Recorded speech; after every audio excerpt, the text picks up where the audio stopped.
Shabbat Shalom mga kapatiran dito sa Zoom gathering natin sa Assembly of Yahuwah Philippines. And shalom din po sa mga kapatiran na manunood o makikinig sa Republis. Ngayon po ay 08/16/2025 at ang oras po ay 4:24 ng hapon sa Gregorian calendar. Ngayon po ay araw ng Sabado. At nagkataon na rin po na sa Yahuwah's calendar, ngayon po ay 7th day of the week, mga kapatid. Tuwing tayo ay nag-observe ng Shabbat, meron po tayong Torah reading. And if we would correct it, we have a uh, Nabiam reading, mga kapatid. Because when we say Nabiam, we are referring to the writings of the prophets, mga kapatid. And when we say Torah, we are referring to the first 5 books. Genesis o Bereshit papuntang the Deuteronomy, mga kapatid. So that being said, whichever you call it, Torah reading or Nabiam's reading, mga kapatid, because this is a writing of the prophet, so be it, mga kapatid. So ang ating pong tatalakayan ngayon ay Yeshayahu. Nasa chapter 33 na po tayo, mga kapatid. We're done with chapter 32 sa nakaraan. At maganda po yung ating discussion doon. Marami po tayong mga natutunan. May mga bagay po na na-highlight na hindi ko akalain na yun po ang ma-highlight. But ayon po sa kilos ng Ruach HaKodesh, siyang nagabay sa ating mga discussion. Ganon din po ang ating aasahan, mga kapatid. As you read, as we hear, mga kapatid, tanungin mo rin, what is the Ruach HaKodesh telling you about what you are hearing and about what you are seeing, mga kapatid. So mahalaga yun na bawat isa sa atin ay makikinig upang kung ikaw ay mabigyan ng pagkakataon na magsalita ka, then you are able to express what the Ruach HaKodesh has given in your heart, mga kapatid. So, ganun po yung ating attitude dito so that at the end of our discussion, presentation, is all for the esteem of Abba Yehovah, kung ano yung gusto niyang malalaman ng kanyang sangkatauhan, mga kapatid. Bago natin tawagin si Sister Mariam, pagbasa ng Yeshayahu o Isaiah chapter 33, ito po yung pang-anim na lament. Okay? Kasi nasa section po ito na 6 yung mga lament.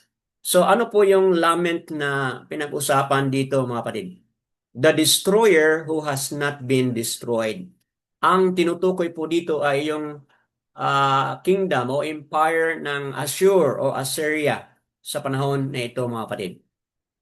Lament against the destroyer, referring po sa kingdom or yung bansang Assyria who has not been destroyed, mga kapatid. So ito'y patungkol sa kanila. And as we see how Assyria, the enemy of Yehuda, mga kapatid, are going to be destroyed by Abba Yahuwah, mga kapatid, we are also going to see how Abba Yahuwah's presence bring about His favor, mga kapatid, doon sa kaniyang sangkatauhan.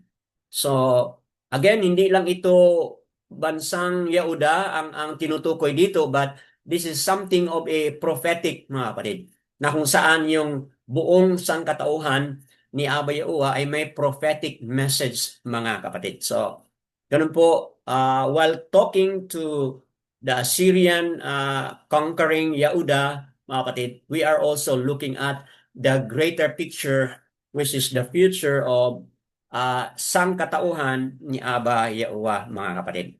So, ayan po ang short introduction doon sa ating mababasa ngayon as we welcome Sister Mariam Yao to read to us.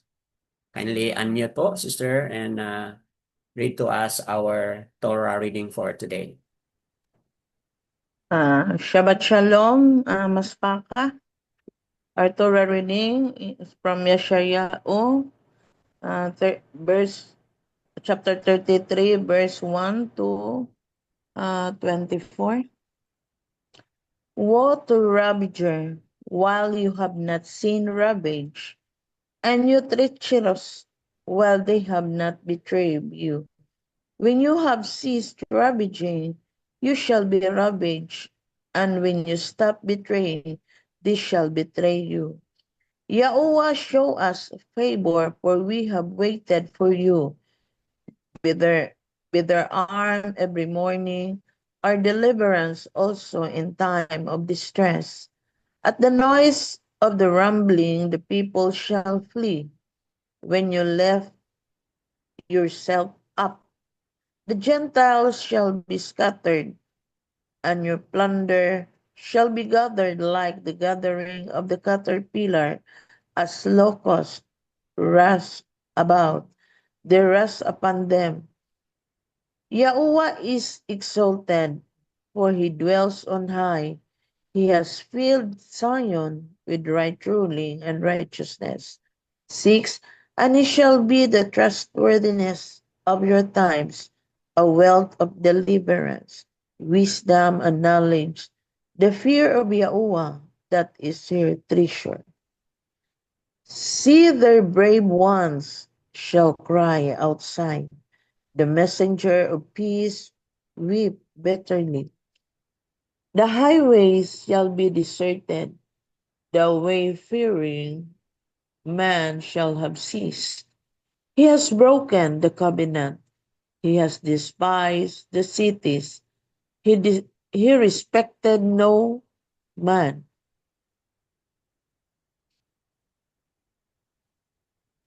9. The Arats shall mourn and languish.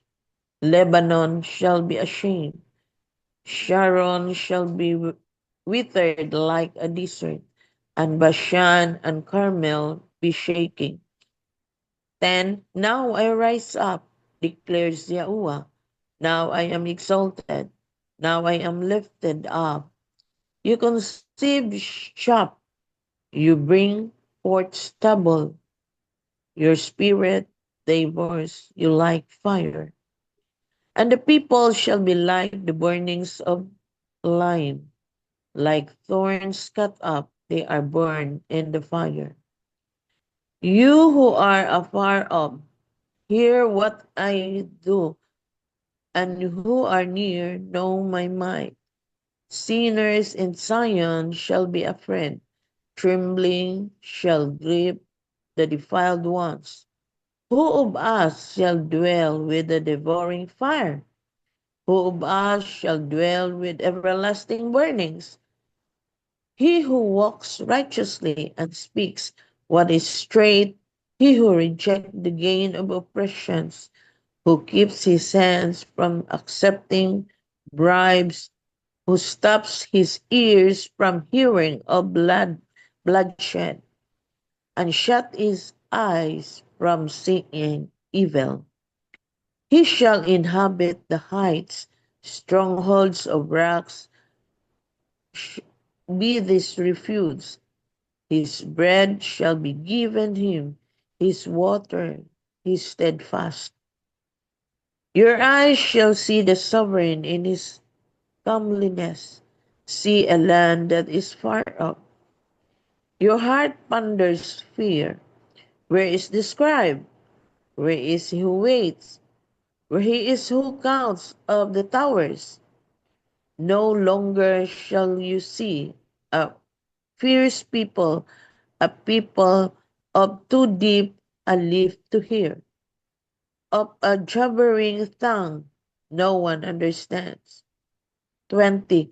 See Zion, the city of our appointed times. Your eyes shall see Jerusalem, an undisturbed home, a tent not taken down. Its stakes are never removed, nor any of its cords broken. But their great is Yahuwah for us, a place of broad rivers, streams in which no boat with oars sails. or big ships pass by. For Yahuwah is our judge. Yahuwah is our lawgiver. Yahuwah is our sovereign. He saved us. Your robe shall be slack. They do not straighten their mast. They shall not fear the sail when the prey of great plunder shall be divided. The lame shall take the prey. 24. Neither shall be the inhabitants say, I am sick. The people who dwell in its forgiven their crookedness. Yada Yahuwah. Yada Yahuwah. 24 verses po, mga kapatid, ang nabasa na ni Sister Mariam Yao. And batay sa ating narinig na at nakita on the reading, meron po tayong mga things na we would like to highlight, mga kapatid. Meron bang mga words or verses na nais niyo pong dalhin o bigyan ng special attention, mga kapatid? So, open muna tayo for discussion. Ito is Alam natin na kaninang umaga pa, you've been reading perhaps or nagmuni-muni na kayo kaninang umaga pa about this. So, ano po mga kapatid, what is it that you wanna highlight or bring out mga kapatid from the reading? Sinong mauna? If you wish to share, then kindly unmute po mga kapatid para magbahagi o mag-share.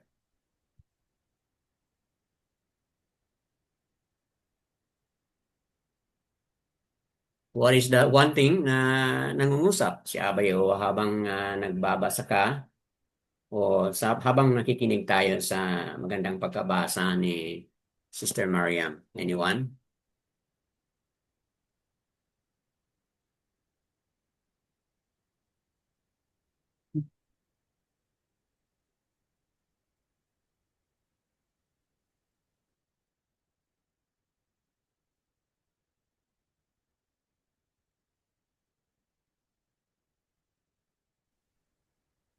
Meron bang word or verse or verses you feel would like to also highlight or explain, mga kapatid? Is there anyone? Is there something? Meron ba?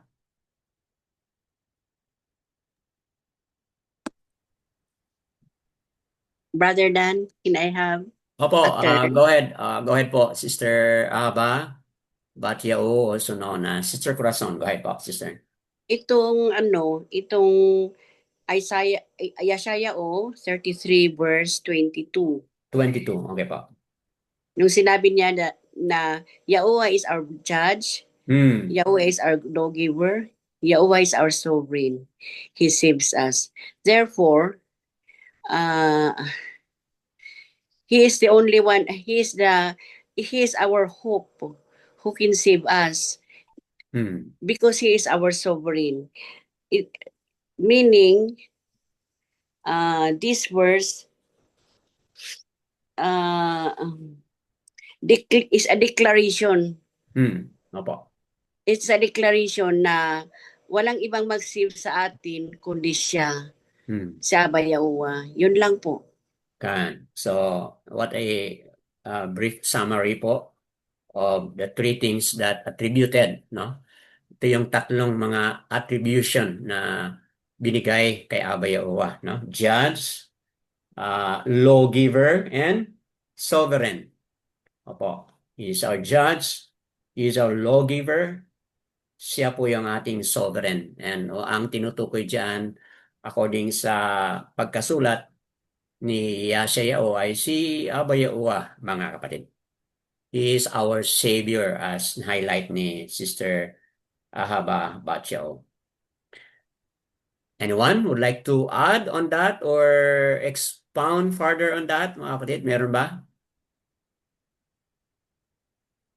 So, mahalagang pag-unawa, mga kapatid, na Yahuwah is our Savior. Noon, meron tayong mga discussion yan, no? So kung Yahuwah is our Savior, so ano si Yahushua? Di ba? Meron po tayong mga discussion yan noon. But it's not the focus of our discussion now. But that's a proof na talaga Yahuwah po ang ating tagapagligtas. Kaya kung balikan ko lang konti yung mga discussion noon, kaya mahalaga na tatawagin natin yung Messiah na ating kinikilala as Yahushua. Because kapag tatawagin natin ang pangalan ni Yahushua, that is also connected to Abba Yahuwah being what? Our Savior and Deliverer, di ba? Yahushua means Yahuwah saves and Yahuwah delivers. So we don't find contradiction to that. When we call Yahushua, we are declaring Yahuwah saves, Yahuwah delivers. So yun po mga kapatid. Kung balikan ko lang yung mga nakaraan, nakaraan nating mga discussion noon. We have a very lengthy discussion that noon. Okay po, that's a great part ni Sister Haba. But anyone else would like to also share? Please share mga kapatid kung meron man.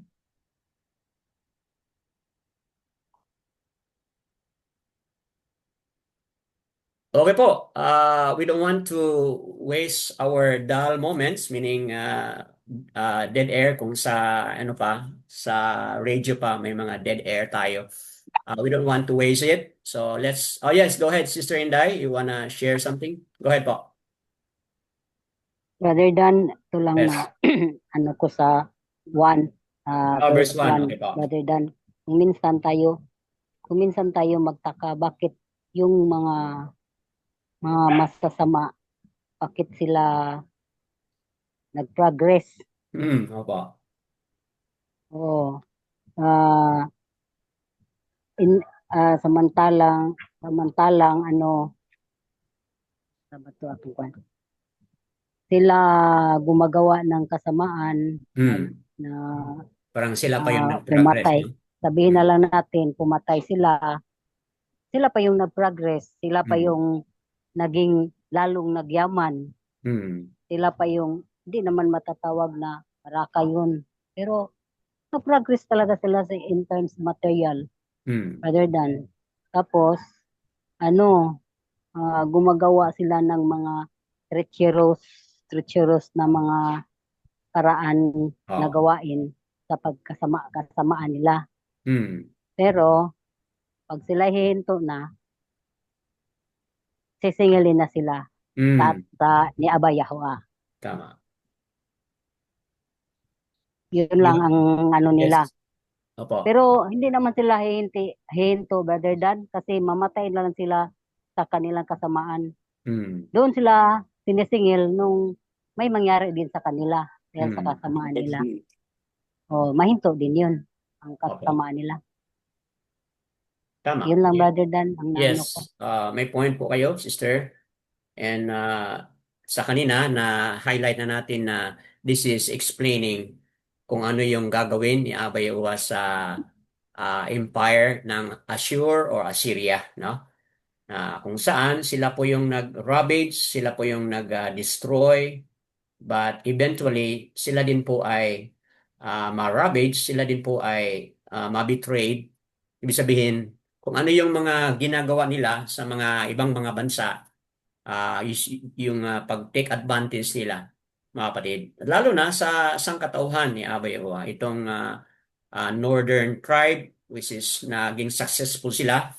But dito sa Yehuda, mga kapatid, hindi sila naging successful. And that being said, kung ano yung ginawa nila, mga kapatid, yun din po ang mangyaring gagawin ni Abba Yahuwah sa kanila. So, good point na we don't have to be jealous sa na-highlight ni Sister Inday. We don't have to be jealous kung ngayon tingin natin na parang nag-progress man ang mga wicked because Abba Yahuwah has His own way of judging them or punishing them, mga kapatid. So, Yan po ay isang magandang balita rito na matutunan natin sa nasulat ni Yesayao patungkol sa anong mangyari sa Assur o Assyria. Salamat po sa contribution. Meron pa bang magdagdag, mga kapatid? Is there anyone else would like to also share? Opo, while waiting for what is in your heart and in your mind, proceed na po tayo sa ating mga pagpapaliwanag, mga kapatid, para we can make use, ma-maximize po natin ang ating mga panahon. So, kanina na-highlight ko po, mga kapatid, na Abba Yahuwah will destroy the enemy of the people of Yehuda, mga kapatid, which is Assyria. Yun po yung naka-highlight sa verse 1. At dahil dyan, hindi lang i-destroy ni Abba Yahuwah yung kanyang mga kaaway ng kanyang sangkatauhan, but also, Abba Yahuwah will visit His people with His favor. Okay? So, pag-usapan natin ngayon, mga kapatid, na batay dito sa ating reading today, yung favor ni Abba Yahuwah, yung kanan ni Abba Yahuwah. Yan ba ay something na katulad sa sinasabi ng iba na favor is unmerited favor? Yan ba ay may evidence? Yan ba ay supported dito sa Yesayao chapter 33? Ano po ibig sabihin ng unmerited favor? Yung favor na libre. Yung favor na walang bayad. Di ba? Yun po ang katuruan na kung saan nag-push o nagtulak sa atin na magiging complacent tayo, mga kapatid. Okay po? Hindi na tayo susunod sa Torah, hindi na tayo susunod sa mga kautusan.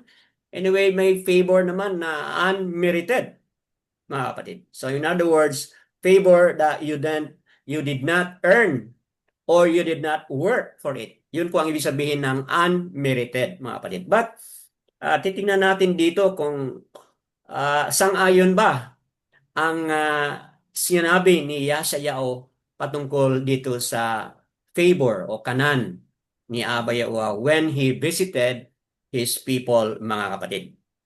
Okay po? So, moving on. Verses 1 to 6. Ang ating pong summary dito sa verses 1 to 6. Yahuwah, 1 to 6. Yahuwah defends His trusting people, mga kapatid. Meron pong pakipaglaban na ginagawa ni Abba Yahuwah sa kaniyang mga sangkatauhan na naghihintay sa kanya or may tiwala sa kanya, mga kapatid. So, malinaw po yan as we continue ating ipaliwanag verses 1 to 6, mga kapatid. Verse 1, sa naumpisahan na kanina, na-highlight na, mga kapatid, ni Sister Inday. Yun na nga, the destroyer here, okay, the ravage, okay, or the ravager, o sa ibang version, destroyer, ang nakabanggit po, mga kapatid. The ravager, the destroyer, will be destroyed, mga kapatid. Sila po ay tinatawag na mga traitor, and they will be betrayed, mga kapatid. So, yun po ang katotohanan dito. Verse 2, malinaw po, mga kapatid, sa verse 2, na kung bakit merong favor si Abba Yahuwah, mga kapatid. Malinaw po kung bakit ba merong favor si Abba Yahuwah at paano po nakarating, paano po nakatanggap ang kaniyang sangkatauhan ng favor ni Abba Yahuwah, mga kapatid. Tingnan mo yung verse 2. O Yahuwah, show us favor. O, di ba? Sa Yahudyat, yan po ay kanan. O Yahuwah, show us kanan. For we have waited for you. Okay, so dyan po natin makikita na sa ating na-highlight na verses 1 to 6, Yahuwah defend His trusting people. Bakit po may pagtiwala ang kaniyang mga sangkatauhan? Because sa verse 2, malinaw po na ang kaniyang mga sangkatauhan dito asked for favor, waited for favor, mga kapatid. So, in other words, they expressed their trust and confidence kay Abba Yahuwah na nawa ibigay sa kanila yung favor, mga kapatid. But take a look at the following phrase. Sabi niya, be their arm every morning. Okay? Be their arm every morning. Minsan sa buhay ko, mga kapatid, kanina nagbasa ako nito at pumasok sa isip ko, bakit hindi sinabi niya sa Yahweh na be their arm every evening? Okay po? Pumasok lang sa isip ko, bakit hindi niya sinabi be our arm every evening? But sinabi niya, be our arm every morning. So, comes to my mind, bakit hindi evening, but instead morning ang kanyang sinabi? And my mind was brought to Lamentation, mga kapatid. Ano pong sinabi sa Lamentation chapter 3, verses 22 to 23? Di ba? Very familiar po tayo. Thy faithfulness, what? Is new, what? Okay? Thy tender mercies, thy loving kindness. Ano pong nakasabi? Lamentation 3, verses 22 to 23 po. Ano nakasabi? They are new, what? Every morning. So again, pumasok sa isip ko, bakit hindi they are new every evening?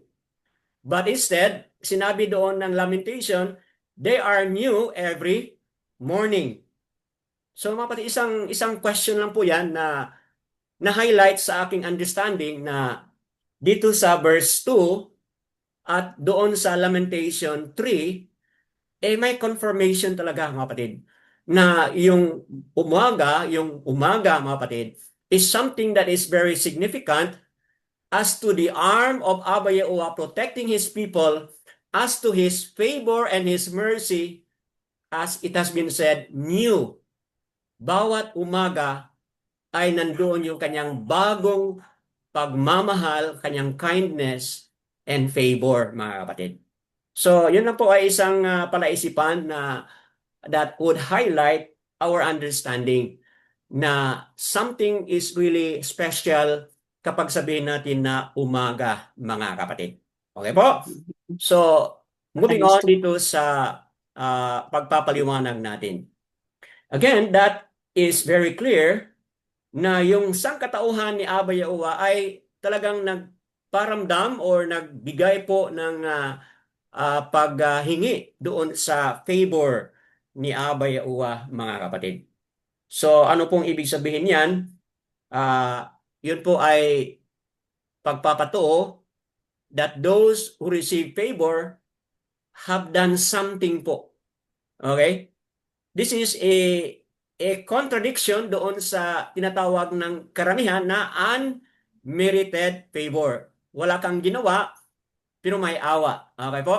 Ito, malinaw po na merong ginawa ang kanyang sangkatauhan, which is ask for a favor, which is waited for His favor, which is nanalig na ang kanyang makapangyarihang kamay ay tutulong sa kanila, mga kapatid.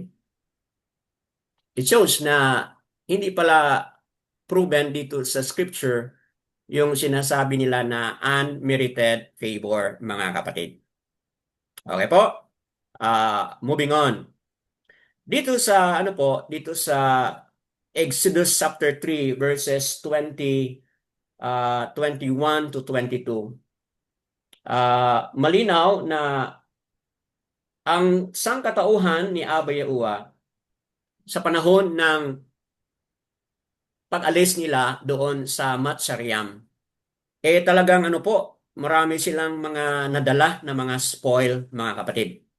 Okay? They were able to bring a lot of spoil, mga kapatid.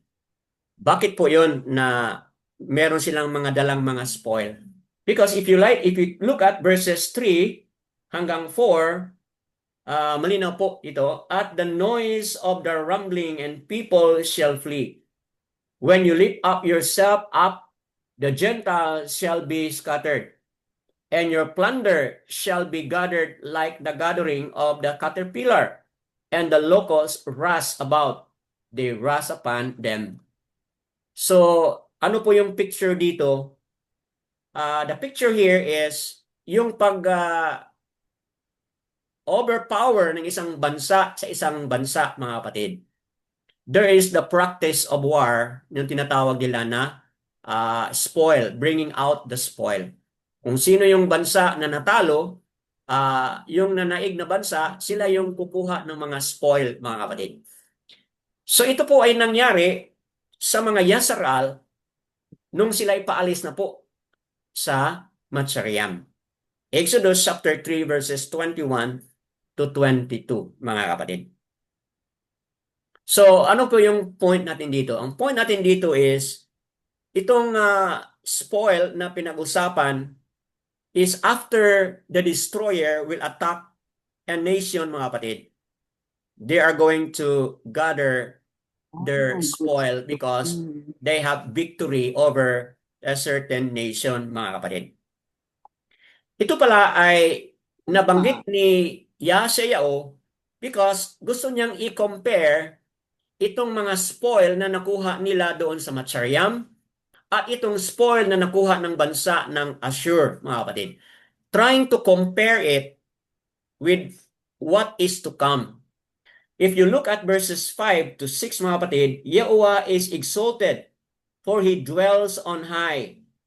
He has filled Zion with right ruling and righteousness. Verse 6, and He shall be the trustworthiness of your times, a wealth of deliverance, wisdom and knowledge, and reverence of Yahuwah, that is His treasure. So, pinag-compare and contrast pala dito, mga kapatid, na kung ang isang bansa, katulad ng Ashur, tinalo nila ang northern tribe, mga kapatid. Kumuha sila ng mga spoiled doon sa northern tribe, mga kapatid. Kung ang Yasharal, kumuha sila ng mga spoil doon sa Matsariam, okay, when they left Egypt. Ngayon dito, binibigay ni Abba Yahuwah yung through the message of Yashayahu na mas maganda o mas greater po yung treasure na inihahanda ni Abba Yahuwah sa kaniyang sangkatauhan. So meaning that there is more stability of that Mount Zion na pinag-usapan dito. Bakit po mga kapatid na mayroong stability yung Mount Zion? Because if you look at verse 6, mga kapatid, yung treasure na pinag-usapan, okay, in contrast to those spoiled treasure na nakuha nila, mga kapatid, cannot be compared with what Abba Yahuwah will give. Wealth of deliverance, sinasabi dyan, wisdom, knowledge, reverence of Yahuwah, that is His treasure, mga kapatid.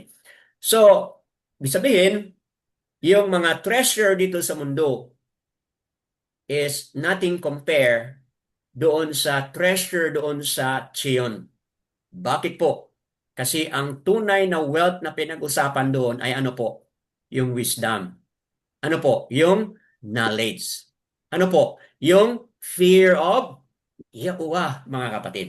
Yun po ang tunay na treasure na kung saan i-compare mo doon sa mga nakuha nila mga spoil, mga kapatid. They are nothing compare. So that is a prophetic picture of what will Yahushua do when He comes, mga kapatid, and how Yahushua will reign in Mount Zion amongst the people of Abba Yahuwah, mga kapatid. Okay po? So, yan po ay isang pagbibigay natin ng compare and contrast. Verses 7 to 12, dito natin makikita, Yahuwah intervenes for His repentant people. Okay po? Kung tingnan natin ang verses 7 to 12, merong intervention si Abba Yahuwah, mga kapatid, dahil ang kaniyang sangkatauhan po ay ano po? Nag-repent. His people repented, mga kapatid. Okay? So, halimbawa, tingnan mo yung mga verses na ito. Verses 7 to 12.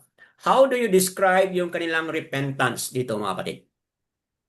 Again, take note, kanina na-highlight natin, they asked for favor. Okay, they waited for favor. Ngayon dito, anong na-highlight natin? Issue on repentance. So, something that must be done by His people. Look at verses 7 to 12, mga kapatid. Anong nangyari dyan? Okay? So, verse 8, the highway shall be deserted, the wayfaring man shall have ceased, he has broken the covenant, he has despised the cities, he respected no man. The rats shall mourn and languish. See? Yan ang example po ng repentance. When they were attacked by the enemy, mga kapatid, anong nangyari sa mga sundalo nila, mga kapatid? They were brutally killed. And yet, ano pong nangyari? Dahil doon, nagkaroon po ng mourning. They mourn, mga kapatid. Okay? They shall mourn and languish. Okay? So, merong expression o merong manifestation of repentance, mga kapatid. Okay? So, repentance is very important. Look at verse 10. Now I rise up. Sabi niya, declares Yahuwah. Now I am exalted. Now I am lifted up. So, dito sa verse 10, mga kapatid, malinaw na Abba Yahuwah, okay, seemingly parang walang ginagawa si Abba Yahuwah. But tingnan mo yung verse 10, sabi niya, now. Okay? So, ibig sabihin, in few days or in few times, yung mga previous na mga panahon, parang seemingly walang ginagawa si Abba Yahuwah. Parang passive listener si Abba Yahuwah. Pero nandyan lang siya, mga kapatid. Dito sa verse 10, malinaw po, now I rise up. So, bakit ba si Abba Yahuwah ay tumayo? Because sa verse 2, kanina, na-highlight natin, His people waited for Him. His people asked for His favor, mga kapatid. So, ibig sabihin, there is the showcase of repentance, mga kapatid. They mourn, they grieve over what had happened to the city, mga kapatid. So, that being done, it shows na meron silang pagpapakita ng repentance, mga kapatid. Okay po? So, malinaw yan sa verses 7 to 10. Now, in verse 11 to 12, makikita natin dito, mga kapatid, you conceive chaff and bring forth stubble, and the rook devours you like fire. Verse 12, and people shall be like the burnings of lime, like thorns cut up, they are burned in the fire, mga kapatid. So ano po yan? Verses 11 to 12, mga kapatid. The Syrians, ang merong plano po against Yehuda. But anong ginawa ni Abba Yahuwah sa Assyria? Describing Assyria as like a fire. They are burned in the fire. Verse 12, mga kapatid. So yung description ni Abba Yahuwah through Yeshayahu na yung Assyria are like, they're burned like fire, mga kapatid. They will be consumed. Okay? Sino itong ma-consume? Itong mga Assyrian, mga people. As Yahuwah is protecting what? His people. So, meron talagang protection si Abba Yahuwah sa kaniyang sangkatauhan. Bakit po? It's because sa verse 2 kanina, they already asked for favor. At dito sa verses 7 and following kanina, they also shown repentance, mga kapatid. By their grief, by their mourning, mga kapatid, they are already expressing repentance. Okay po? So, yan po ay ating napaliwanag. Moving on. Patuloy tayo, mga kapatid, na itong chapter 10 ng Yeshayahu verses 16 to 17 sa nakaraan po, napaliwanag na po natin yan. How Abba Yahuwah will destroy the Assyrian army. Saan po natin mababasa yon? Chapter 10 verses 16 to 17, as we have already explained that in the past, mga kapatid. Na mga Assyrian army are burning with kindled. Okay? They're like burning of fire, mga kapatid. Sabihin, Abba Yahuwah will also do in order to protect His people, mga kapatid. Okay po? So, verses 13 to 24, patuloy nating ipaliwanag yan. In summary, verses 13 to 24, Abba Yahuwah alone will secure His people forever. Okay? Nabasa na at nakita natin kanina as Sister Mariam has read it. Ang summary po natin, Abba Yahuwah alone will secure His people forever. Paano po niya i-secure, mga kapatid? Verses 13 to 14, nabanggit po dito na you who are far off. Okay? Verses 13 to 14, you who are far off, hear what I shall do. And you who are near, know my might. Ano po yung far off at meron pong near? So ang point of reference dito, mga kapatid, is yung Jerusalem. You who are far from Jerusalem, ano po ito? Yung mga bansa na kung saan mga Gentile nations. Or it could be yung mga scattered Yasrael, mga kapatid, who are far from Jerusalem. Ano pong meron sa kanila? According to that, they are wicked. Okay? So, sila ay namumuhay na hindi tama. They are far from Jerusalem. But, kayong mga nasa malapit, sila mo, anong sinabi niya? And you who are near, ibig sabihin, near in Jerusalem, ano po ang din ang kanilang mga ginagawa? Know my might. Okay? Know my might. So, what is the point, mga kapatid? The point here is, yung Zion, yung Zion, o yung Jerusalem, kung saan nandoon ang Mount Zion, mga kapatid, is a very special place for Yahuwah's people. Na ang ibig sabihin, those who are far, okay, and those who are near, ano po yung mensahe ni Abba Yahuwah, mga kapatid? Okay po? Ang mensahe po ni Abba Yahuwah is dapat, what? Meron siyang puso at isipan na hanapin, mga kapatid. Those who are far, those who are near, kailangan maghanap kay Abba Yahuwah. Basahin po natin po ang verse 15, mga kapatid. Okay, before that, verse 14, sinners in Zion shall be afraid. Trembling shall grip the defiled ones. So those who are far, they are wicked. Those who are near, they are also sinners. So both the far and the near, pareho sila, mga kapatid. Dapat merong pagpakita ng repentance, mga kapatid. Okay? Let's appreciate verse 16, mga kapatid. Verse 15, as we explain it.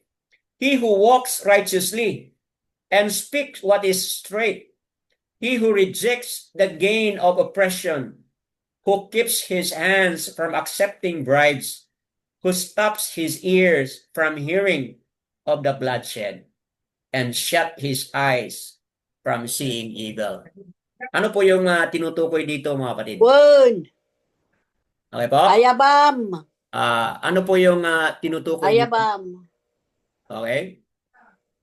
Takabila na tilbudiyay. What is being discussed here, mga kapatid, is yung tinatawag natin na transforming power of Yahuwah's favor. Okay po? Yung ating binasa, yun po ay transforming power of Yahuwah's favor. But yung kanyang favor are made available to whom, mga kapatid? Okay? Are you with me? His favor is made available to those what? Or to whom? Para sa lahat ba? Sino, mga kapatid? Verse 15. He who walks righteously. See? Speaks what is straight. He who rejects the gain of oppression. So kapag sabihin natin na speak straight, Okay? Walang, hindi po sugar-coated, mga kapatid. Kung ano yung tama, kung ano yung Torah, speaks straightly. Wala pong mga sugar-coating, mga kapatid. Yun po, kinamo yan. And he who keeps his hands from accepting bribes. Diba? Ano po ito? Saan po natin ito makikita yung accepting bribes? Okay? Sa mga gawaan po, mga trabaho, mga kapatid, sa mga lansangan o sa government offices, may mga bribes po, mga kapatid, involved yan. Okay? So, malinaw po yun. Sino yung tatanggap ng favor? Yun pong sinabi dito, who stops his ears from hearing of bloodshed and shut his eyes from what? Seeing evil. Yan po ang tinutukoy dyan, mga kapatid. So, what's the point? Yahweh's favor works within those who fulfill, mga kapatid, who fulfill the terms and condition of the Torah, of the covenant, mga kapatid. See, those who refuse gain from oppression, those who are grieved and offended because of evil things that are happening, mga kapatid. So, malinaw po yan, mga kapatid, na emphasizing favor. But take note that favor that is being emphasized here is also coupled with terms and condition. Meron po tayong something na dapat nating gagawin, mga kapatid. Dahil dyan, look at verse 16. Okay, he shall inhabit the heights, strongholds of rocks be his refuge. His bread shall be given him, his water be steadfast. So, ano pong sinasabi diyan? Doon sila po manahan sa heights. Inhabit the heights, strongholds of stocks. Kasi yun na nga, Mount Zion po is something that is elevated somewhere on the higher part of the mountain, mga kapatid. Okay? So yun, mangyari po yun sa mga sangkatauhan niya na nakatanggap po ng favor because they are obedient po, mga kapatid, sa kanyang mga salita. Verse 17, your eyes will behold, you will enjoy the personal experience of the king. Okay? Look at verse 17, mga kapatid. Your eyes shall see the sovereign, his comeliness, see a land that is far off. So, describing sa panahon na kung saan ang Mashiach ay maghari na, mga kapatid. Na kung saan makikita ng lahat, ang kanyang wonders, ang kanyang beauty ay makikita ng lahat, mga kapatid. Ano po yun? Yun po yung time na ang Messiah ay maghari na kasama ang sangkatauhan ni Abba Yahuwah, mga kapatid. Look at verses 18 to 19. The redeemed are recalled with wonder, and the victory of Yahuwah is displayed, mga kapatid. Verses 18 to 19, mga kapatid. You can see it. Your heart ponders fear. Where is the scribe? Where is the ways? Where is he counts the towers? Okay? Verse 19, no longer shall you see a fierce people, a people too deep a lip to hear, of jabbling tongue no one understand. So, describing kung ano yung nangyari sa Jerusalem, kung saan people of a strange tongue, mga kapatid, hindi na nila maririnig, mga kapatid. So in other words, sa panahon na yan, dahil prophetic ito, balik na doon sa, yung pure language. Balik na doon sa language na kung saan Yehudiat po ang pure language na pinag-usapan na yan. Okay po? Moving on. Dito natin makikita sa verse 20, the Yahuwah's people are secured forever. Bakit po masasabi natin na secured forever ang kanyang mga sangkatauhan? See, Zion, the city of our appointed time. Your eyes shall see Jerusalem, an undisturbed home, a tent not taken down. Its stakes are never removed, nor any of its cords broken. So Mount Zion po, yung tent pinag-usapan, hindi na i-remove ang kanyang mga sticks o stakes, mga kapatid, hindi na i-remove. See? Hindi na i-remove ang kanyang cord, are no longer broken. Bakit po? That is a description of Mount Zion, mga kapatid, na kung saan ang sangkatauhan ni Abba Yahuwah ay manahan doon. And of course, kailan po mangyari yan? Yan po ay mangyari after the white throne judgment, pagbaba na po ng bagong rats at bagong Shamayam. Diyan na po yan, mga kapatid. Diyan na po mangyayari yan, mga kapatid. Okay po? So, what an exciting day, mga kapatid. Na kung saan ang sangkatauhan ni Abba Yahuwah ay di na po mangangamba, mga kapatid, sa panahon na yan. Okay po? Now, verse 21. Ano sabi po sa verse 21?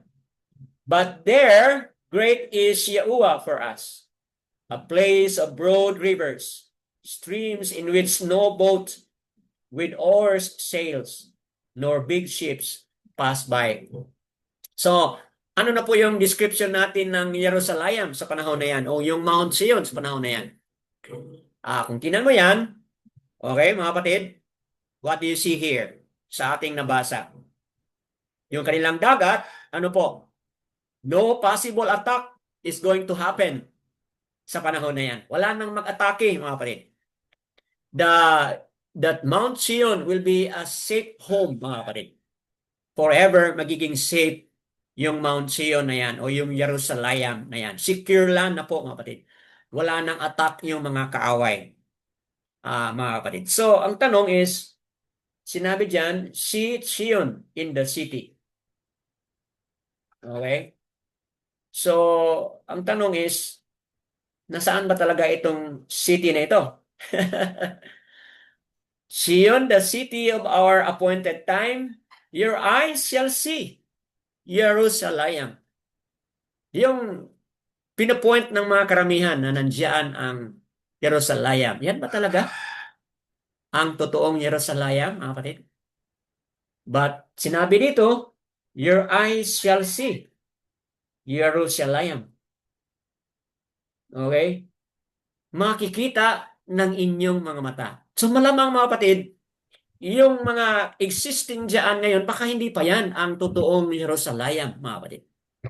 But one day, kapag si Yahushua ay maghari na, mga kapatid, as the Messiah and the Sovereign, anong mangyari, mga kapatid?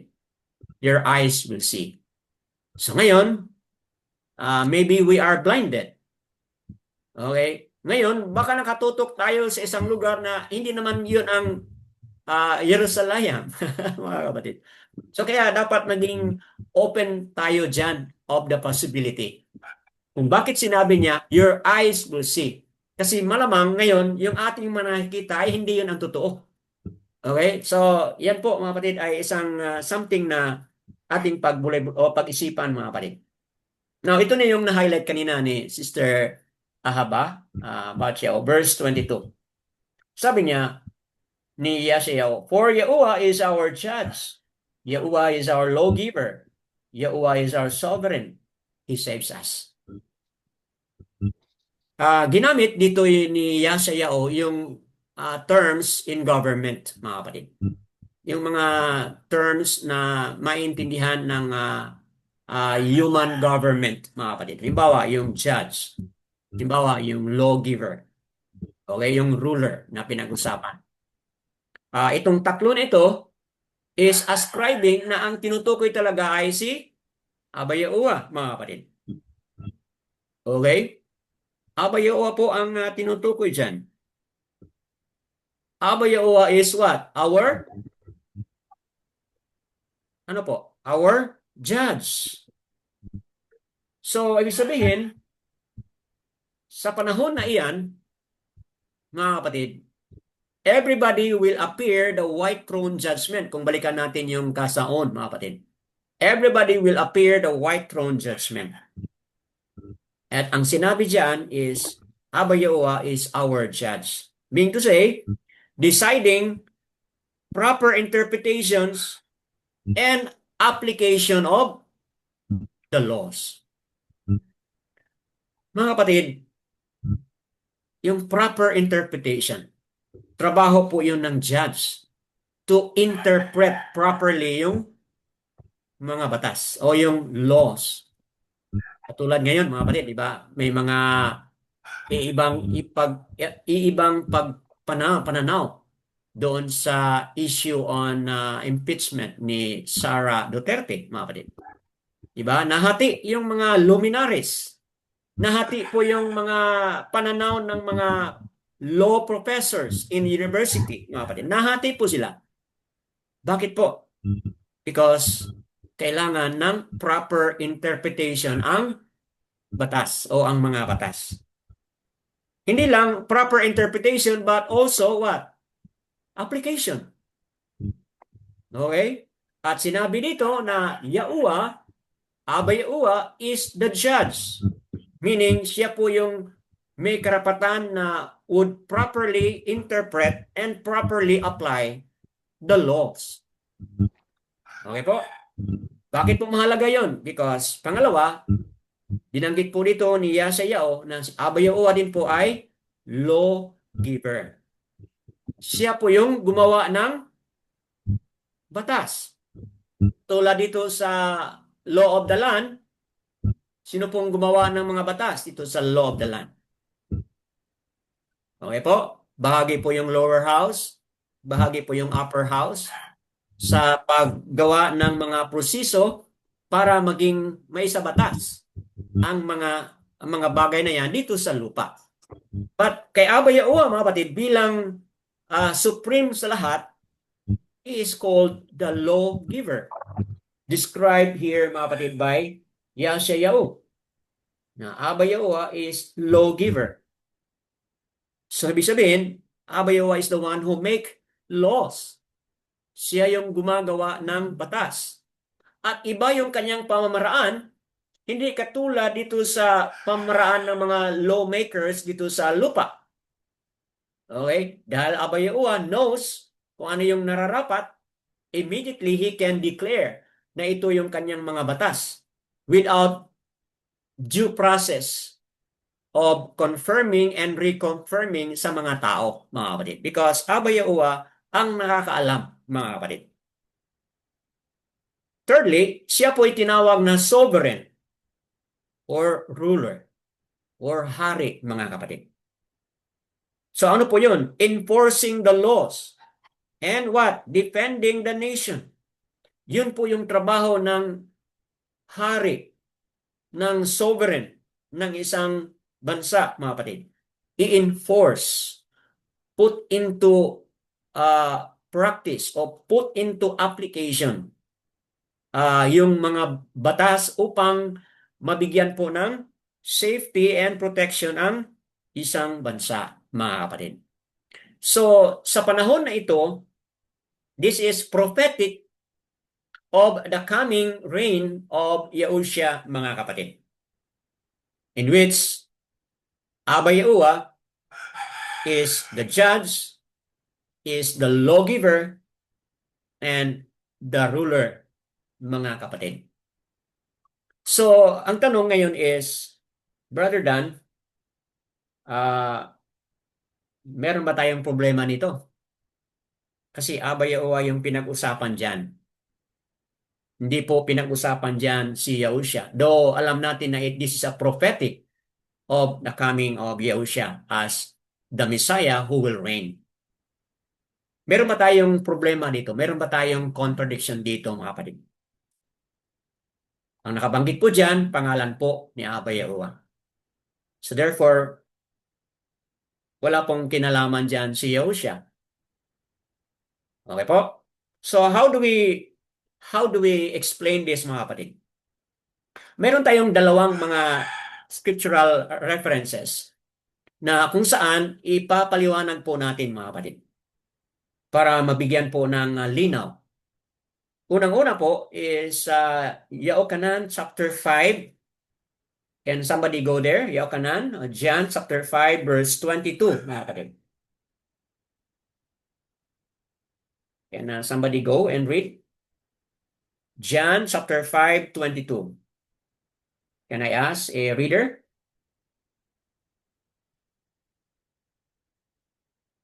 Yaokanan chapter 5 verse 22. Can somebody go there and read?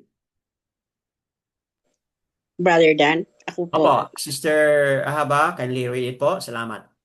Yahukanan, chapter 5, verse 22. For Opo. the Father judges no one, but has given all the judgment to the bond. See? For the Father judges no one. Sino pong nagsalita? Si Yahushua. The Father has judges no one, but has given all the judgment to the bond. Na ang tinutukoy niyan ay walang iba kundi si Yahushua. Yahushua. So, yes, na-highlight doon sa prophetic declaration ni Yeshayahu na Yahuwah, Abba Yahuwah is our judge, mga kapatid, lawgiver and sovereign, but dito na-affirm ni Yahushua batay sa Yaokanan 5:22. The Father judges no one, but has given all the judgment to the bond. Moving on tayo kung meron ba tayong other reference that would support this, mga kapatid. Punta tayo sa Matatiao 11:27. Matatiao 11:27 or Matthew 11:27, mga kapatid. Can somebody go there? 11:27.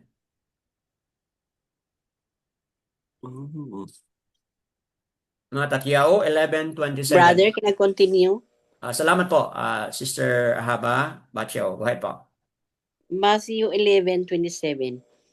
All have been handed over to me by my Father, and no one knows the bond except the Father, nor does anyone know the Father except the bond, and he to whom the bond wants to reveal him. Okay po. So, nais ko pong i-highlight itong sinabi ni Yahushua na all have been handed over to me by my Father. Okay? At ano po yung basis niya? Sabi niya, no one knows the bond except the Father. Walang nakakilala sa anak kundi ang Ama. Nor does anyone know the Father. Walang ibang nakakilala sa Ama except what? The The bond. bond. Okay?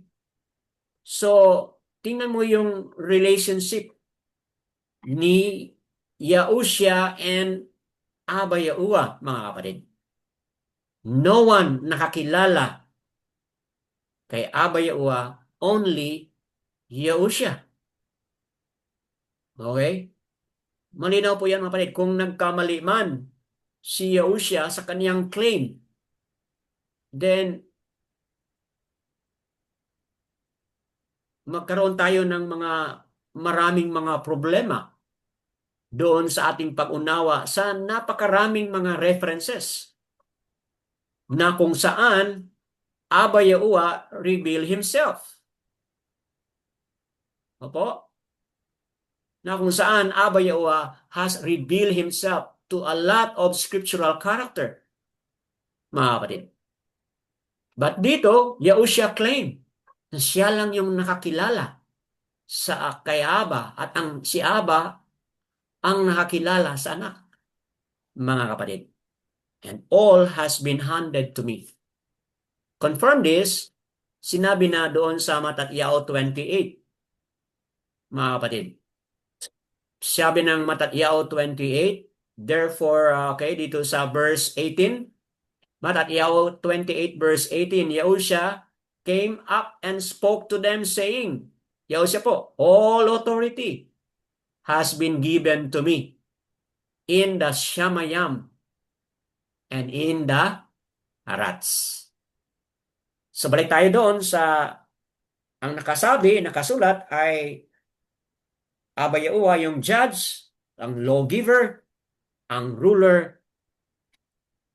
Wala pong problema yon because kinikilala natin si Aba Yahuwah ang judge, kinikilala natin Aba Yahuwah ang lawgiver, kinikilala natin Aba Yahuwah ang ating sovereign.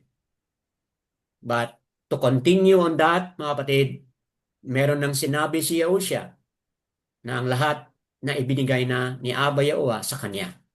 So in other words, when Yahusha comes again, mga kapatid, Aba Yahuwah will reign, Aba Yahuwah will judge, mga kapatid.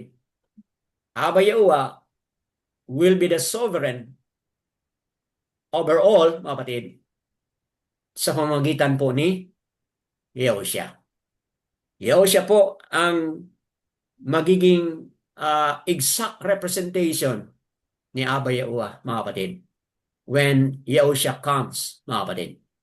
Yung pag-judge ni Yahusha, meron pa tayong another reference na kung ano yung maririnig niya mula kay Aba Yahuwah, yun po ang kanyang sasabihin. So therefore, kung ano po yung decision ni Aba Yahuwah as judge, Yahusha po ang execute. Yahusha cannot perform the judging apart from the dictate, apart from the command or the words of Aba Yahuwah, mga kapatid. So, I don't see any contradiction. Aba Yahuwah pa rin yung maintain natin na siya ang judge, siya yung lawgiver, siya yung ruler, but He execute it, mga kapatid, sa pamamagitan ni Yahusha. So, yun po ang ating pag-unawa sa mga bagay na yan. Moving on po tayo towards the ending part. Dito sa verses 23 to 24, mga kapatid, kung titingnan natin dito, balik tayo doon sa Yeshayahu, chapter 33, verses 24, mga kapatid. Moving on tayo before the end. 23 to 24, balik tayo dito, sinabi, Your ropes shall be slack, they do not strengthen their mast, they shall not spread the sail. Okay? And then the prey of the great plunder shall be divided. The lame shall take the prey. Ano po yung sinabi dito sa verse 33, mga kapatid? Na sa panahon na iyon, yung mga lame, ano po, they will also what? Take part. Meron din pong share yung mga lame. Yung mga disadvantage sa panahon na yan, even yung mga disadvantage o siguro mga PWD, mga kapatid, they also have the share of the prey. Okay? Mga kapatid. Take a look at that. Verse 24, yung last, Neither shall the inhabitants say, I am sick, and the people who dwell in it are forgiven their wickedness. Wow! Napaka-exciting moment, mga kapatid, na yung manahan pala doon sa Zion. Wala nang sickness. Doon sa Kasaon, mga kapatid, malinaw po doon na there will be no more pain, no more death, mga kapatid. At dito, sinabi ni Yeshayahu, no more sickness. Kayong mga manonood sa Republish, if you are listening here at meron kayong mga karamdaman sa inyong mga katawan, wait, mga kapatid, time will come, pupunta tayo roon sa lugar, ang Mount Zion, na wala ng mga sickness na sinasabi dyan. No more sickness. Okay? Neither shall the inhabitants say, I am sick. Ngayon, oo, marami tayong mga sakit, mga kapatid, sa ating katawan. But sa panahon na yan, wala na. No more sickness. And what is more important here, mga kapatid, itong ending part, the people who dwell in it, ano po, are what? Forgiven their what? Wickedness. Balik tayo doon sa issue ng favor kanina, mga kapatid. Kanina, yung favor, pinag-usapan natin, is it something na merited? You earn because you work for it. Or rather, is it something that is unmerited? Something you receive, okay, freely. Something you receive without something that you have done in return, mga kapatid. Yun po ba ang favor na ating pinag-usapan? Ayon po sa ating napaliwanag, mga kapatid, hindi po ganun ang favor na ating pinag-usapan. Favor has something to do with the people of Abba Yahuwah who asked for it. With the people of Abba Yahuwah who waited for it. Who trusted for His arm in the morning, mga kapatid, to help them and to guide them. These are people who repented from their sin, mga kapatid. Ito po yung mga tao na nagpapakita na sila'y nag-mourn, mga kapatid. Humingi po ng tawad sa kanilang mga kasalanan. And these are the people whose sins are forgiven, mga kapatid. Kumusta po ang ating buhay ngayon, mga kapatid? How is our kaya ngayon? Does it reflect yung totoong hinihingi ni Abba Yahuwah na terms and condition sa kanyang favor, mga kapatid?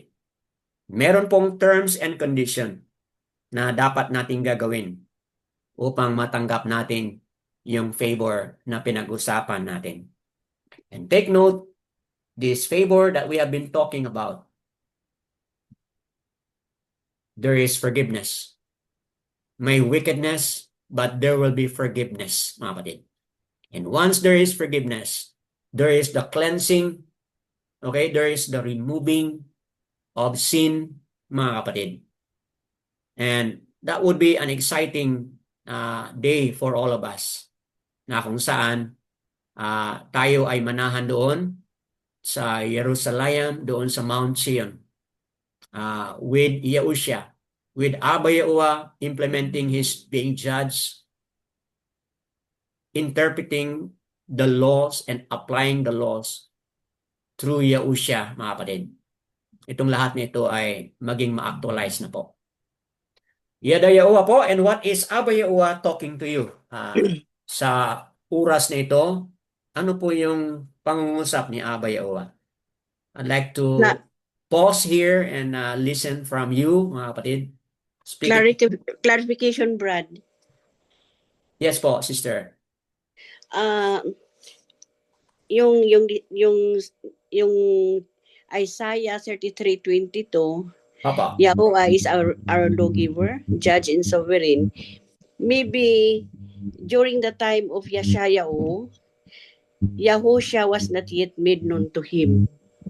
It was only Abba Yahuwah.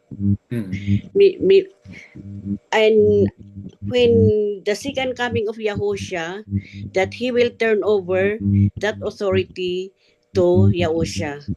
Yun kaya ganun ba? Okay po. Malamang totoo yan, sister. Kasi ang pangalan talaga nakasabi is Yahuwah. As a prophet, meron siyang mga limitations. Meron siyang walang alam. But good for us sa atin kasi nakasulat na ang New Testament, di ba? Na kung saan meron na tayong meron ng mga additional na mga pagpapaliwanag na kung saan ang tinutukoy is also referring or pointing to the Messiah, Yahushua himself. So, malamang Sister Yaseyao wala siyang full awareness of Yahushua who will be the judge. And ang point lang natin dito is meron kasing progress yung kanyang pag-reveal. Meron kumbaga na may continuation po yung kanyang pag-reveal. So, doon natin na ma-fully understand ngayon. Sa kanila noon, maybe, oo, naghihintay sila, parang meron silang mga hinala. Sino ba kaya? Oo, but sa atin, Hinihintay sila talaga. yung mga references, mas malinaw na sa ating panahon. Did it help, Sister Ahaba? Pacho? Opo, Brad. Thank you po. Yadaya Owa. Sister Yadaya Inday, Owa. you wanna share something? Go ahead po, Sister Inday. Brother Dan, hindi na tayo mututok sa Jerusalem na yan, Brother Dan. Bagong Jerusalem Bagong na. Yerusalem na po. May bago na. At saka Yahushua is Yahuwah. Brother Dan? Kasi dahil sa laki ng pag-ibig sa tao, kaya nagpakatao para may dugo. Pero pag tapos na ang part ni Yahushua, Yehovah siya. Kaya lang din ang ating lahat. Kailan tayo pag di man tayo makapunta sa Aba kung hindi paraan sa pangalan ni Yahushua. Sa akin, kaya pa rin yun si Yahuwah. Yung physical lang ang yung ginamit na para may dugo. Dahil kung walang dugo, walang maghugas sa kasalanan ng mga sanlibutan. Yun lang, brother. Opo. So you're saying, sister, na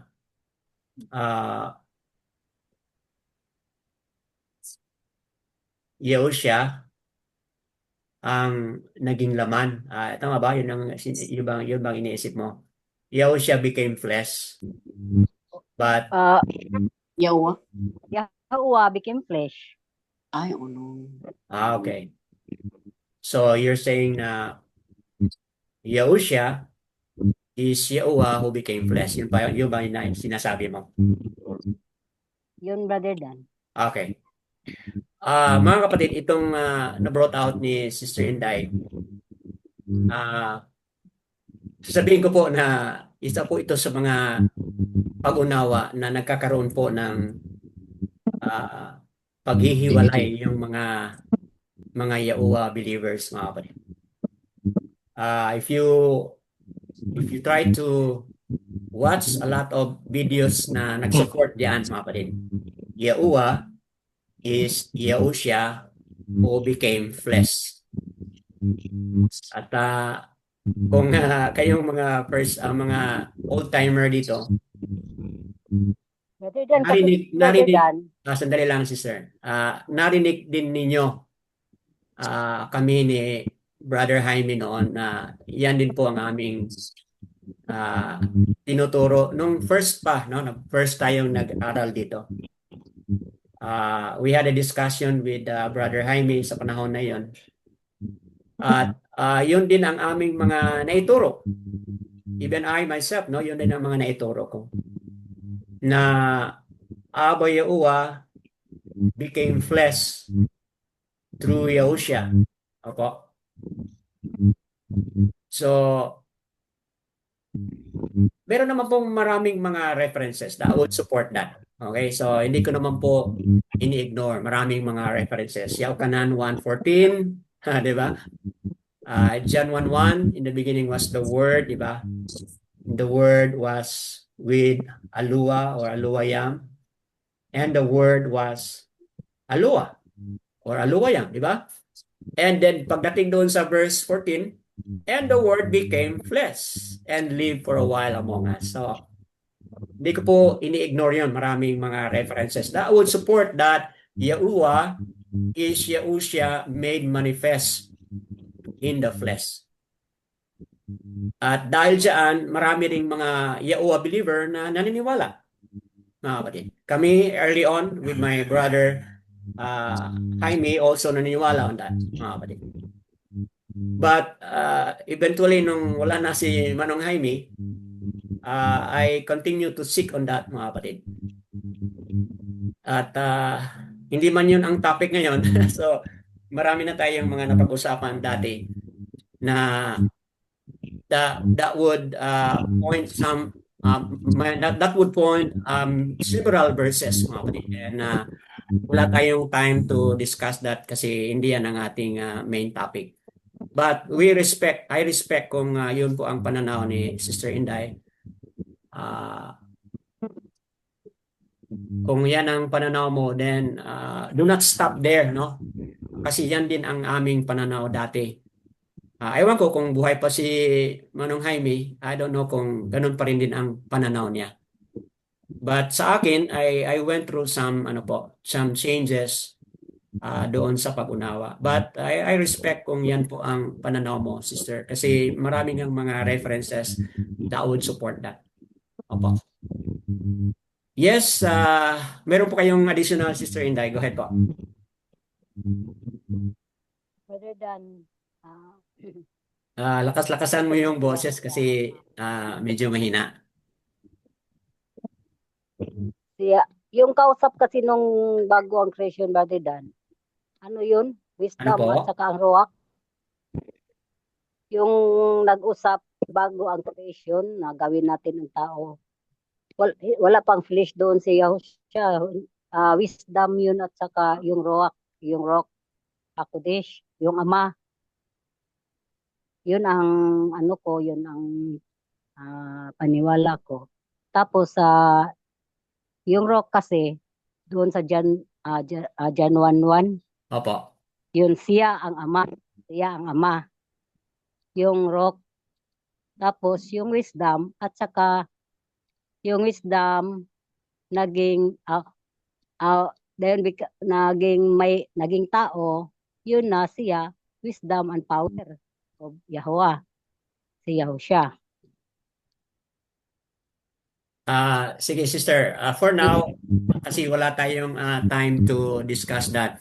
But sa susunod, bigyan natin ng time yung mga references kasi mahirap man na maniwala tayo without looking at the reference exactly, no?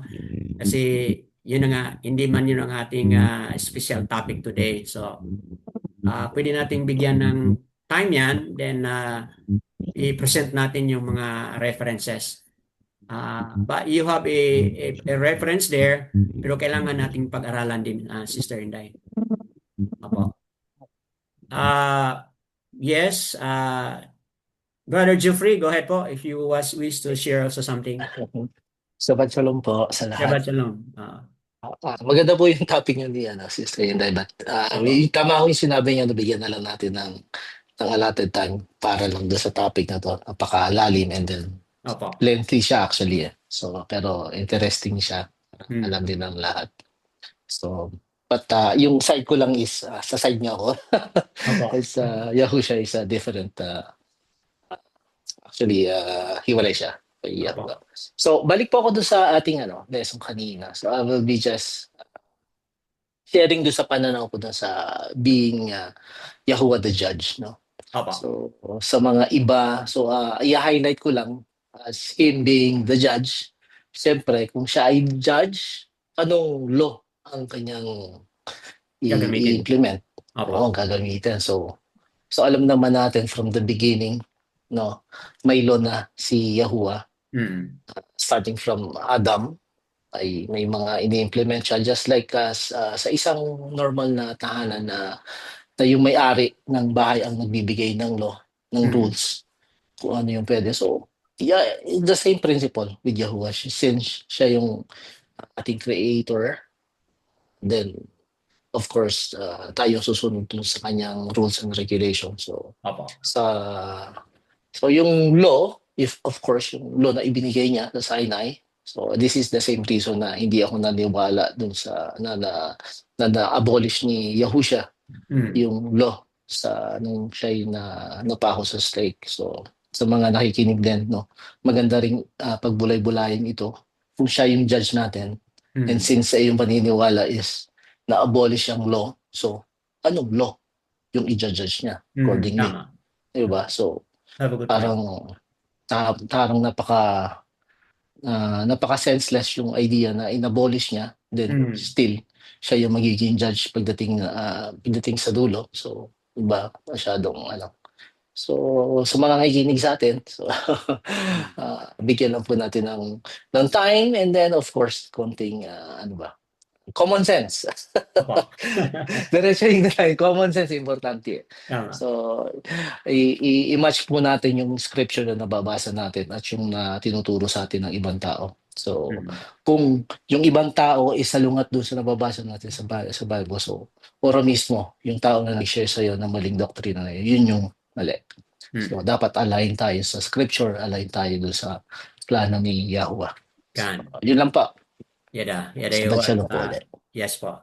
Yada yawa sa additional na pagpapaliwanag, mga kapatid. So, yan po ang sa side ni Brother Geoffrey affirming na hindi pwedeng i-abolish ang law.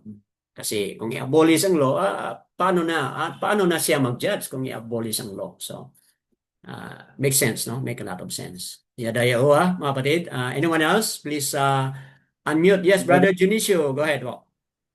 So, sa akin, Brother Dan, si Aba Yaowa, different kay Yaosha. Kasi po, Yaosha ay may feeling as a human being. And then, Aba Yaowa is a spirit, and Yaosha is a flesh.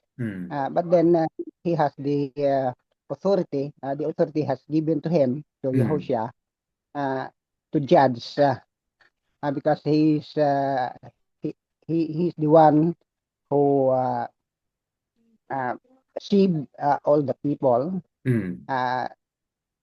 by the command of our Father Yahuwah. So they are different in my own opinion, because Yahuwah is spirit, but he dwell in the flesh of Yahushua. So only that, so he's during the coming of Yahushua, the second coming, he has given the full authority not to judge all the people.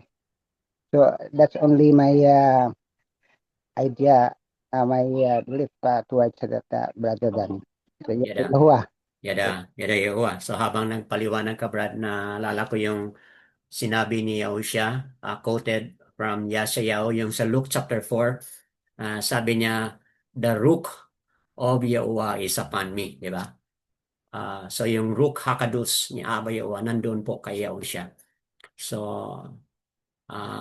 yan po, what comes into my mind while you were explaining yung Luke chapter 4 verse 18, kung di ako nagkamali. Also quoted from Yeshayahu yun, mga kapatid. Yada Yahuwah sa ibang, po, yes, Sister Azara, we understand. Opo, salamat po. Yada Yahuwah, you're here. Opo. So mga kapatid, we understand na sa mga pag-unawa sa mga bagay, as I have said kanina pa sa introduction, magkaiba-iba, but we give respect to one another, mga kapatid. So hindi tayo pwedeng maglagay ng wall or maglagay ng division kasi iba yung pag-unawa ng isa. Hindi pwede, mga kapatid. Kung totoo na tayo, we recognize na bilang mga Yahuwah and Yahushua believer, then let's exercise patience, and let's exercise understanding po sa ating pagkakaibang pag-unawa. Hindi pwede tayong mag-argue or makipag sagutan ng katulad ng mga ginagawa ng mundo. No, di tayo dapat gagawa ng ganun, mga kapatid.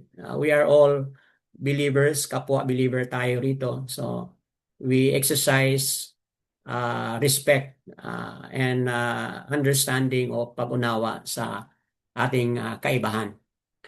Just like to highlight yung parable of the wheat and the tares, no? Ganun man yung reality talaga. The parable of the wheat and the tares, which is talaga yan ang realidad sa atin. We are just here in one Zoom. We are just one here calling one name, the same name, mga kapatid. But the reality of the weak and the tares, nandyan, mga kapatid. So, yun ang malaking hamon sa ating lahat. And we are not a judge to one another here because Yahushua said, time will come na siya yung mag-judge. Kasi lilitaw man yung totoong kulay ng tares and lilitaw yung totoong kulay ng wheat.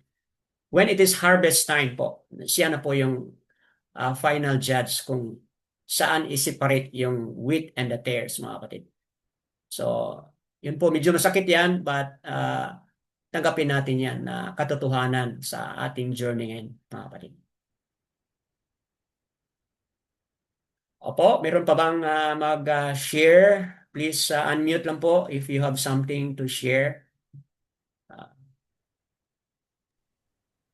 Sister Aliana, go ahead po. You have unmute yourself. Go ahead po. You wanna share something? Shabbat Shalom sa lahat. Yes. Dagdag ko lang konting bro ha, kasi yung topic about Yahuwah and Yahushua is one. Ganun din ako dati, nagkaroon din ako ng confusion about sa inaana nga kuan teaching. Pero if sa sige ko study ba ni anak manggod si Yahushua that my father is greater than I. So nag-isip ako, nga bakit nga bakit nga ba maging isa lang sila. So yun, siguro prayer din alam naman ni Aba yung yung nasa puso natin eh. Kahit believer na tayo sa kay Yahuwah at sa kay Yahushua, naghahangad pa rin tayo ng mga ibang katuruan kung saan tayo dinadala. Yun. Sana yung iba ding mga believers natin ngayon, sana din mag-seek pa rin, magpatuloy lang mag-seek sa sa katotohanan. Kasi alam naman ni Aba yun eh, yung puso natin. Magandang yun kasi ganun din ako, nagkaroon ako ng confusion about sa ni Aba Yahuwah at sa ni Yahushua. Kaya ngayon medyo na yung puso ko, banatag na yung loob ko na hindi talaga sila pwedeng maging parihas na father and son, maging father and son. So father at saka is one. So father and Yahuwah and Yahushua is same root but same ibang yung purpose ni Yahushua. Yun lang siguro muna. Okay. Ang may dagdag ko. Sana patuloy lang yung natin, pagsisik natin. Para madahil tayo sa pinaka-totoo talaga. Opo. Okay po. So, yun po yung personal journey mo, sister. So, we recognize kung ano yung kilos din po ni Aba Yahuwah sa inyo. So, that's your personal journey. And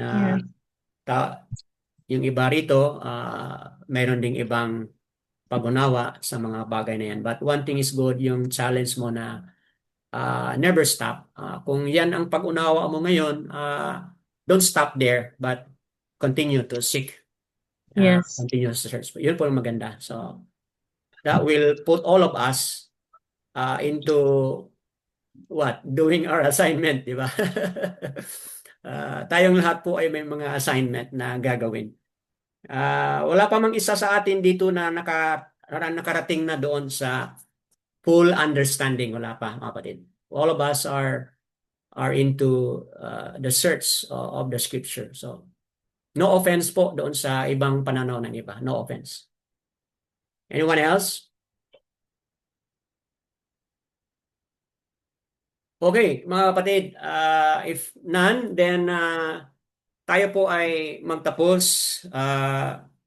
Again, nais ko pong i-highlight na yung favor, yung awa ni Abba Yahuwah is made available to those who wait for it, to those who trusted it, okay, and to those who repented, mga kapatid.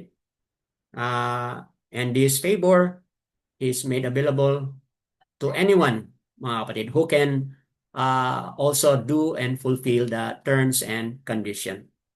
That being said, mga kapatid, one thing good, one day there is indeed the affirmation of the forgiveness of our sin. Ito na nga po, mga kapatid, ang apat na mga titik sa pangalan ni Abba Yahuwah, Yah-U-Ha, mga kapatid. So, Yah is letter Y. Ha, basahin po natin as AS, kaya magiging Ya. And then this is U or Uwa, kaya magiging Ya-U. And then another Ha or AS, kaya magiging Ya-U-A. If you literally read it, Ya-U-A. Okay, if you combine it all together, Yahuwah. Yahuwah po ang pangalan ng ating Aba, mga kapatid.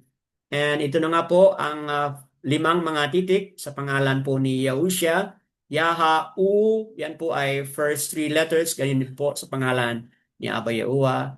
Shan is S sound, mga kapatid. And then lastly is Ayan, parang letter O, but yan po ay Ayan. So, if you read it all together, Yahusha. Yahusha. Yahusha po ang ating Messiah na kung saan when we declare Yahusha, we are declaring Yahuwah saves, Yahuwah delivers. Kayong mga manonood sa Republish, nawa, mga kapatid, naging palaisipan ito o naging opportunity ito na nag-wonder ang inyong mga isipan at that will lead you to seek more of the truth. All esteem po, mga kapatid, and honor and praises kay Abba Yahuwah sa ating mga pagbulay-bulay and nawa sa Yom Shabbat na ito, yung shalom ni Abba Yahuwah ay natanggap natin, mga kapatid, as we continue to seek more of Him. All esteem, praises po, Abba Yahuwah, Yada Yahuwah, Basyam Yahusha. Yada Yahuwah.